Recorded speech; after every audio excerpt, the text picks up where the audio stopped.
How 55,000 Americans live on a rock in the Atlantic with zero resources, life in Bermuda's shadow territory. You're about to learn why the wealthiest people on Earth choose to live on an island that should never have supported human life at all. And more than that, you'll discover the one reason American planners and disaster forecasters have been terrified of what happens here for the past century. Stay with me, because by the end of this video, I'm going to show you the single mechanism that keeps this rock economically afloat. It's not tourism. It's not trade. Most viewers won't see it coming. If you've ever wondered what real isolation looks like from inside, you owe it to yourself to subscribe. We upload documentaries like this one every week, focused on Americans living in places most mainlanders forget exist. And I genuinely love to hear your own experience. Have you ever lived somewhere so remote that supply chains felt more like lifelines? Drop a comment. Let's compare notes. Listen to this entry from a ship's log, dated March 1894. The captain wrote, "Today we sighted land after 53 days at sea. The island rises from nothing. No settlements visible on the horizon. No sign of cultivation. Only limestone and ocean." That description captures something essential about Bermuda that tourism brochures deliberately hide. Bermuda sits approximately 130 kilometers east of Cape Hatteras, North Carolina. If you were to stand on the island and look west, the nearest continent lies almost 5.00 kilometers away across open Atlantic. To the east, Africa is nearly 4,800 kilometers distant. There are no neighboring islands, no shallow banks, no chain of land stepping stones leading anywhere. The seafloor plunges thousands of meters on all sides. Bermuda exists as a geological accident, a single jutting point where a volcanic mountain rises from the deep. The bedrock itself tells the story of why no rational person should live here. The limestone foundation contains almost no freshwater aquifers. It holds no mineral deposits, no coal, no timber, no arable soil for farming. Ships in the 17th century routinely wrecked on the surrounding reefs. When survivors came ashore, they discovered an island that could barely sustain a human population, and yet 60,000 people live there today. Not just survive, thrive. Wait, this part is important. Before we continue deeper into how this is possible, I need to tell you about something crucial. Our channel has published a detailed guide that unpacks the hidden economic mechanisms, historical turning points, and structural systems that allow isolated American territories to function. It's available in the description and in the pinned comment. The ebook goes far beyond what we can cover in a 10-minute video. It explains the signals and patterns you're about to witness here. Bermuda's isolation wasn't always a strength. In the 1600s, it was a curse. The archipelago was discovered almost by accident when the Sea Venture, an English colonization vessel, wrecked on the reefs in 1609. The crew expected to die. The island had no source of fresh water, no indigenous population to trade with, no obvious reason to establish a settlement. For nearly a decade, Bermuda remained marginal, a stopover point for ships, a place people left as quickly as they arrived. Then the Atlantic trade routes shifted. Bermuda's position proved perfect for a single brutal purpose: privateering. English sailors used the island as a base to intercept Spanish merchant ships returning from the Caribbean loaded with gold, sugar, and spices. For a 70-year period, Bermuda was essentially a pirate stronghold, not the romantic kind from Hollywood, but a strategic military asset that the British Crown tolerated because it was profitable. That privateering economy created the first permanent infrastructure. Shipbuilders arrived. Merchants established themselves. A population took root. The island's geometric isolation, which should have kept it empty, became its advantage. Enemies couldn't easily reach it. Escape routes existed in multiple directions. A single ship could disappear into the open Atlantic within hours. But piracy ended, colonial governments cracked down. Bermuda faced a different crisis: obsolescence. The island had been shaped entirely around an economic model that no longer existed. The population by the 1700s was roughly 12,000. How does an isolated limestone rock sustain 12,000 people when the reason they all moved there has vanished? Bermuda's solution was counterintuitive. Instead of trying to produce goods, instead of building plantations or factories, the island reoriented itself around a single commodity: maritime service. Bermudian shipbuilders became legendary. Their cedar ships were faster, more durable, and more nimble than vessels built anywhere else in the Atlantic world. By the 1750s, Bermuda ships carried tobacco from Virginia, rum from Jamaica, and spices from the Caribbean. The island developed a merchant fleet, ships registered under Bermudian registry sailing under Bermudian colors. A maritime economy doesn't require farmland, it doesn't require minerals. It requires only two things: location and expertise. Bermuda possessed both. The island sat directly on shipping routes. Its population had developed skills, navigation, shipbuilding, rope-making, sail-cutting, that couldn't easily be replicated elsewhere. For 150 years, this economic model sustained the island's population and generated wealth. Then came the steam engine. Wooden sailing ships became obsolete. Bermuda faced economic collapse once again. The question that faced Bermuda in the 1850s was brutal and absolute. What do you do when your entire economy becomes worthless overnight? The island had no agriculture, it had no minerals, it had no fresh water. Now it had no shipping advantage either. Steamships didn't need favorable winds. They didn't require skilled cedar craftsmen. The supply chains that had kept Bermuda relevant for 150 years simply evaporated. Thousands of Bermudians faced starvation. Some left. Many emigrated to the United States or the Caribbean, seeking any work they could find. The island's population shrank dramatically. The government scrambled for solutions. Tourism wasn't yet an industry. International trade was closing off. Bermuda appeared headed toward abandonment. And then something unexpected happened. Wealthy Americans discovered the island, not as traders, not as sailors, as tourists. It started slowly, in the 1860s, with a handful of wealthy families from the American Northeast seeking refuge from harsh winters. By the 1890s, steamship companies had established regular passenger service from New York. Hotels were built, restaurants opened. Bermuda became fashionable among the elite. The island's remoteness, once an economic liability, became an asset. Distance meant exclusivity. Isolation meant escape. Tourism grew, and it sustained Bermuda through the early 20th century. But tourism alone doesn't create generational wealth. Tourism is seasonal.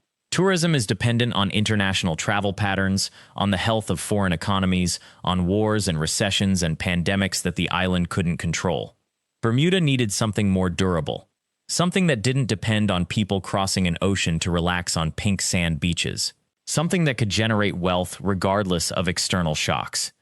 In the 1930s, a visionary named Eugene Outerbridge understood something profound about the island's geography and legal status. Bermuda was a British territory. It had its own government. It had tax laws that could be written to suit its own interests. What if, Outerbridge reasoned, Bermuda used its isolation not as a barrier, but as a fortress? What if the island became a place where international businesses could hide money? Wait, before we continue, I need you to understand something crucial about what's happening next. This is the turning point where Bermuda stops being a victim of geography and starts weaponizing it. The complete guide to how offshore finance actually works, the loopholes, the structures, the mechanisms that allow an island with no resources to become wealthier than most nations, is available in the description and in the pinned comment below. That guide explains the specific regulatory pathways and financial instruments in a way this video simply doesn't have space for. If you want to understand not just what happened, but how and why it works, you'll need it. Outerbridge drafted legislation. Bermuda exempted foreign companies from local taxation if they were incorporated on the island and conducted business overseas. It was genius, and it was legal. International corporations established holding companies in Bermuda. Insurance companies opened satellite offices. Reinsurance firms set up headquarters. The wealth was staggering. By the 1960s, Bermuda's per capita income exceeded that of the United States. Today, only a handful of places on Earth are wealthier. Luxembourg, a few Gulf states. That's essentially it. But here's what most people don't grasp about this transformation. It wasn't random, it wasn't luck.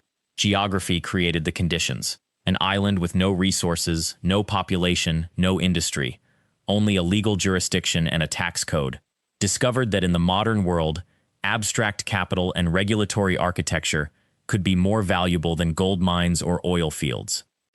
55,000 Americans now live on this rock. They work for insurance companies, they work for reinsurance brokers, they work for investment funds and holding companies and financial services firms that exist nowhere except in legal documents and email servers.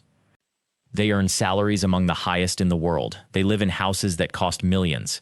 They send their children to private schools. They enjoy healthcare, infrastructure, and public services that rival any major American city. None of this came from farming. None of it came from mining. It came from understanding that in a globalized economy, geography itself could be abstracted and monetized. But here is where the story gets complicated. Those 55,000 Americans on this rock do not actually produce anything physical. They do not manufacture goods. They do not extract resources. They do not grow food or build machines or create tangible wealth in the way that most economies function. Instead, they manage risk. They calculate probabilities. They write contracts that transfer danger from one entity to another across invisible networks that span the entire planet. When a hurricane tears through Miami, Bermuda's reinsurers profit. When an earthquake strikes Turkey, money flows into Bermuda's financial centers. When wildfires consume California or floods devastate Thailand, Bermuda's risk experts are paid to price that catastrophe and sell protection against the next one. This is the secret that turned an island with zero natural resources into one of the wealthiest territories in the world. Bermuda learned to monetize uncertainty itself. The history of this transformation begins in the 17th century, not long after that shipwreck of the Sea Venture. Early settlers realized that their location, while brutally remote, placed them squarely on a shipping corridor between Europe and the Americas. Every merchant vessel crossing the Atlantic faced enormous risk. Pirates hunted these waters. Storms appeared without warning. Equipment failed. Ships sank. Bermudian merchants began offering a service. They would insure cargo. If a ship made the crossing safely, the merchant paid a fee. If the ship was lost, the insurer covered the loss. This was insurance in its most basic form, and Bermuda controlled the geography that made it valuable. For centuries, this remained a modest business. But in the 20th century, something shifted. As global commerce expanded, so did the frequency and scale of disasters. An earthquake in one country, a fire in another, a hurricane in a third. Insurance companies worldwide suddenly found themselves exposed to massive simultaneous losses. They needed a way to protect themselves. They needed to transfer some of that risk elsewhere. Reinsurance emerged as the answer. Instead of one company bearing all the risk of a disaster, that risk could be divided and sold to multiple buyers. Bermuda, with its established reputation and its favorable legal framework, became the center of this industry. Hold on, I need you to understand something crucial right now. The mechanics of how risk actually transfers through these contracts, how Bermuda positioned itself as the indispensable middleman in global catastrophe management, and how this created an entire economy where people earn extraordinary incomes for work that exists only as agreements and calculations. All of that is explained in tremendous depth in our complete ebook guide available in the video description and pinned comment. That guide breaks down the entire system, the actuarial principles, the market dynamics, the regulatory advantages, and the long-term vulnerabilities that come with building an entire economy on the price of disaster. If you want the full architecture of how this works, that is where to get it. What happened next was remarkable in its efficiency. By the 1980s and 1990s, Bermuda had become the reinsurance capital of the world. Companies like Everest, Ace, XL Capital, and dozens of others established themselves on the island. They did not need to have headquarters there because of the weather or the beaches. They had offices there because Bermuda had created a legal and financial system that allowed risk to be priced, packaged, and sold more efficiently than anywhere else on Earth. The money that flowed into Bermuda was staggering.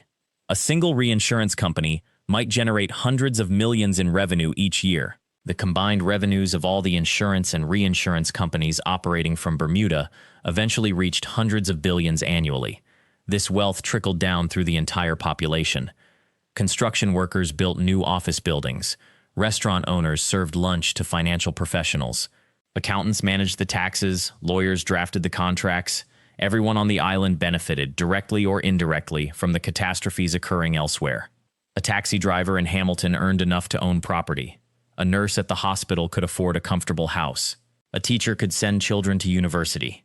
The per capita income on Bermuda rose to levels that matched or exceeded those of wealthy American cities, all because the island had positioned itself as the place where planetary risk was calculated and traded. Yet this system rested on a single, fragile premise. It depended on the assumption that historical patterns of disaster would continue relatively stable. It assumed that the prices charged for reinsurance would remain profitable. It assumed that the legal framework protecting these companies would never fundamentally change. By the early 2000s, none of those assumptions had yet been tested. Bermuda's economy was thriving, the population was secure, and almost no one on the American mainland had any idea that a small island in the Atlantic had become essential to the functioning of global risk management. This is where American identity intersected with geographic isolation in ways that most Americans never recognized. The irony was sharp and largely invisible. Bermuda's citizens held American passports. Many had family ties to the mainland. Some worked for American corporations. Yet their economic reality was completely disconnected from what most Americans experienced. While workers on the mainland struggled with healthcare costs and retirement uncertainty, Bermudians enjoyed a safety net built entirely on their island's ability to absorb and redistribute the world's misfortunes. This created a peculiar form of American identity. A Bermudian could walk into a shop in New York, speak with the same accent as their neighbors, spend dollars just as easily, and yet come from an economic system so fundamentally different that the comparison became almost meaningless. Their American citizenship was real, but it existed in a context that no mainlander would ever truly inhabit. The finance sector did not employ everyone on the island. Construction workers, restaurant staff, hotel cleaners, and service workers formed the backbone of daily life. Their wages, while reasonable by global standards, paled beside what insurance executives and financial analysts earned. Inequality existed in Bermuda, and it was visible in neighborhoods, in school choices, in who could afford to renovate their homes and who could not. Hold on, this detail matters more than you might think. Before we go any deeper into how this system shaped the island, I want to make sure you understand the foundational mechanics that allowed Bermuda to build this empire.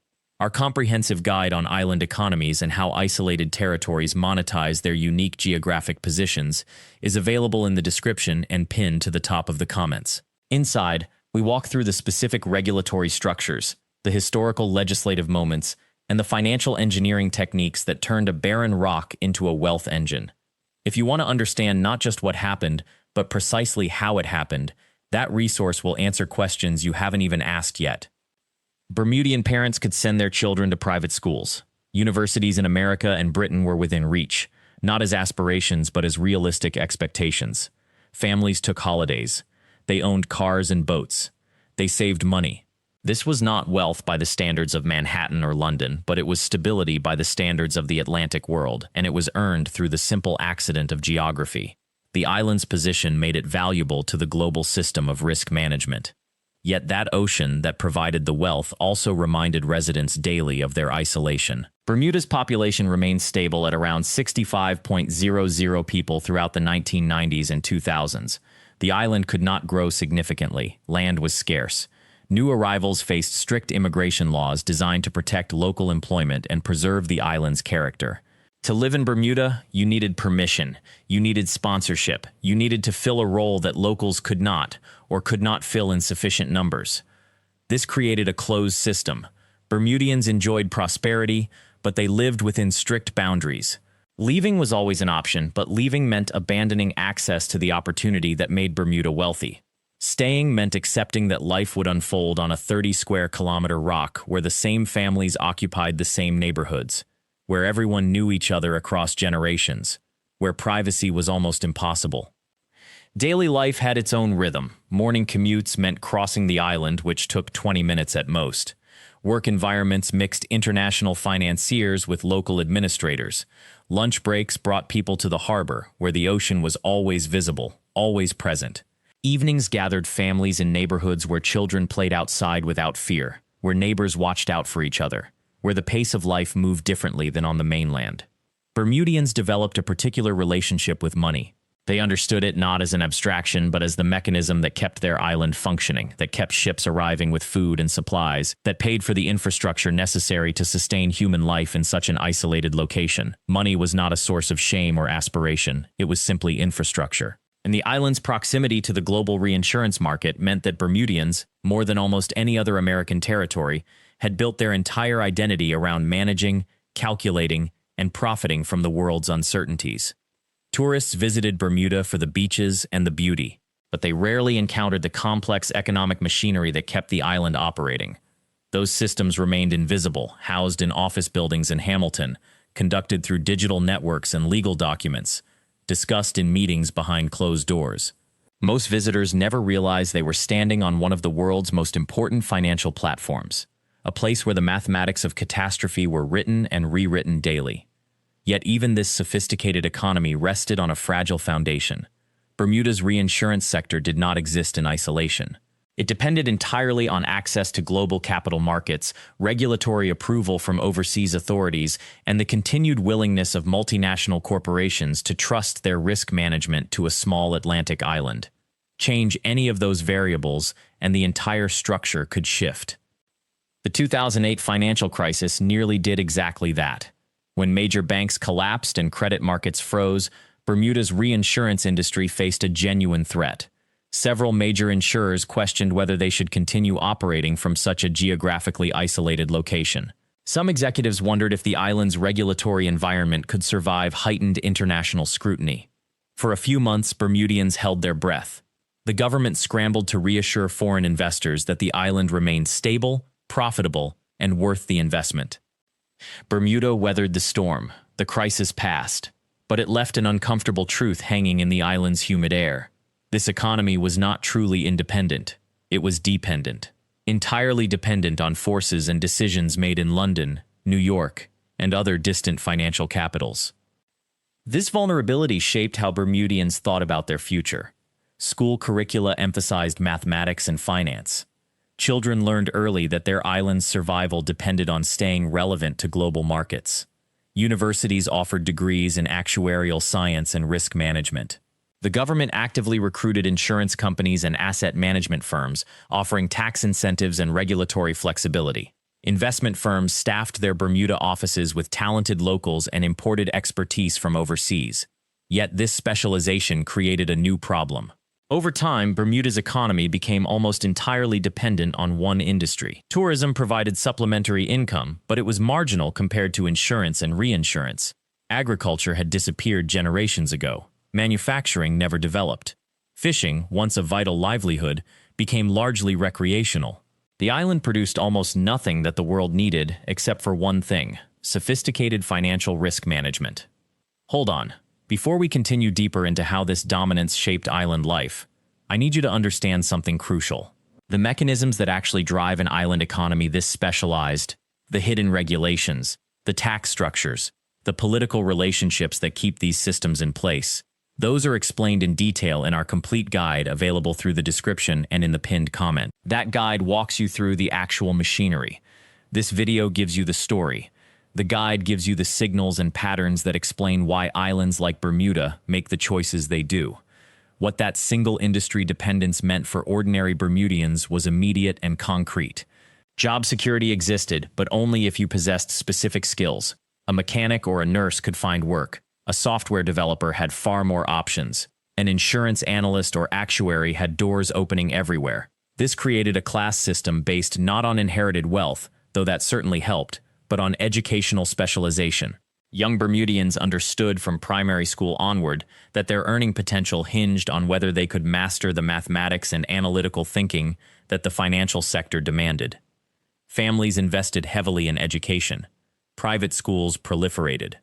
Tutoring was common. Parents who could afford it sent their children overseas to university in the United States or Britain, hoping they would return with credentials that made them valuable to major insurance firms. Those who succeeded climbed rapidly into middle and upper middle class security. Those who didn't found their opportunities narrower. The island's median income rose steadily. Healthcare improved. Infrastructure modernized. Schools built new facilities. Yet economic mobility, which Bermuda's boosters love to advertise, was more accurately described as economic sorting. You either fit into the financial system that had been built or you worked around its edges. For those who fit, Bermuda offered genuine prosperity. A young professional with an insurance degree could earn 6 figures within a decade. Housing, though expensive, was accessible to skilled workers. Retirement security felt real. Travel was frequent. Children attended good schools. Medical care was world-class. For those who didn't, or couldn't, the island felt increasingly constrictive. Service industry jobs existed, but they paid modestly. Construction work was available, but inconsistent. Retail positions offered little advancement. The cost of living, pegged to Bermuda's wealthy economy, meant that lower-wage workers spent enormous percentages of their income on rent, food, and transportation. A gallon of milk cost nearly 3 times what it cost in the United States. Petrol prices were similarly inflated. Imported food dominated the markets because the island grew almost nothing. Construction materials had to arrive by ship. Everything traveled thousands of kilometers to reach these islands, and that distance extracted a tax from every transaction. Those who earned financial sector salaries absorbed this easily. Those who earned service industry wages felt it acutely. This economic reality, though rarely discussed in tourism materials or official speeches, shaped the actual daily experience of living on Bermuda.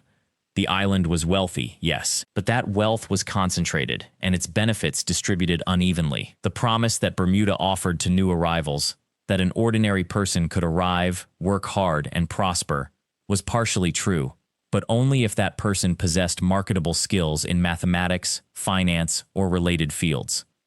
Those who possessed them thrived. The island became a place where intelligence and technical competence were valued and rewarded generously. International firms competed to hire the best Bermudian talent. Salaries crept upward. Bonuses became lavish during profitable years. Those who didn't possess them adapted as best they could. The real story of Bermuda, then, is not one of miraculous wealth appearing from nowhere. It is the story of a small population making a deliberate choice about what their island would become. They chose to build an economy on expertise rather than extraction. They chose to position themselves as a neutral ground where international capital could gather, be managed, be insured, and be grown, without the complications that came with larger, more politically volatile nations. That choice worked. It worked so completely that Bermuda became something few other territories or isolated island nations managed to achieve, a place where geography, which should have been a curse, became an asset. The remoteness that threatened to isolate them became instead a feature. The lack of natural resources forced them to develop human resources. The storms that battered their shores became the very phenomena that their insurance and reinsurance industries were built to manage. But here is the part that matters most. The secret I promised you at the beginning of this video. Bermuda's prosperity was never inevitable, and it was never automatic. It required something far harder than finding oil or mining diamonds. It required a population willing to reinvent itself generation after generation. It required accepting that your island could never be self-sufficient in the traditional sense, and therefore you would have to become exceptional at something else. It required betting the entire future of 55,000 people on a single industry, knowing full well that if that industry collapsed, the island would collapse with it. That is the real fragility beneath Bermuda's gleaming surface. Not the physical fragility of living on a limestone rock in the hurricane belt. Not the scarcity of fresh water or the isolation from markets. The true fragility is economic. One major shift in international financial regulation. One serious loss in the global reinsurance market. One decision by major corporations to relocate their captive insurance operations to a different jurisdiction entirely. Any of these could unravel decades of carefully built prosperity in months. The people of Bermuda know this. They live with it daily, though they rarely speak about it openly. They have diversified slightly, adding tourism, offshore investment funds, and digital business services to their economic portfolio. But the island's heart still beats to the rhythm of insurance contracts and risk management. The majority of the island's tax revenue still comes from the financial sector. The majority of high-income jobs still cluster in that industry. The majority of ambitious young Bermudians still pursue degrees in actuarial science, mathematics, or business finance. They are not blind to their own circumstances. They understand that their island succeeds because it serves a function in the global economy that larger nations cannot easily replicate. And they understand that if that function changes, so too must Bermuda. This is what the promotional videos never show you. Not the danger. Bermuda is not in danger, not truly. But the constant underlying awareness that survival on an isolated rock in the Atlantic requires not just hard work, but strategic thinking on a generational scale, requires understanding your place in the world, requires accepting that your wealth, however real and tangible it is, rests on foundations that you did not build and cannot entirely control. So when you hear that 55,000 Americans live on this rock in the Atlantic with zero natural resources, what that really means is this. They live there because they decided, collectively and over many generations, that intelligence and innovation could transform geography into destiny. They chose to become invaluable to the world rather than self-sufficient within themselves. That choice gave them one of the highest standards of living on Earth. It also gave them a permanent responsibility to remain excellent, to remain necessary, to remain the best at what they do. That is Bermuda's true story. Not wealth from nowhere, but wealth from transformation. Not luck, but strategy. Not paradise, but one of the most deliberate and successful small nation experiments in modern history. If you found this exploration of how isolated island economies truly function interesting, subscribe to this channel so you never miss a new story from America's forgotten shores.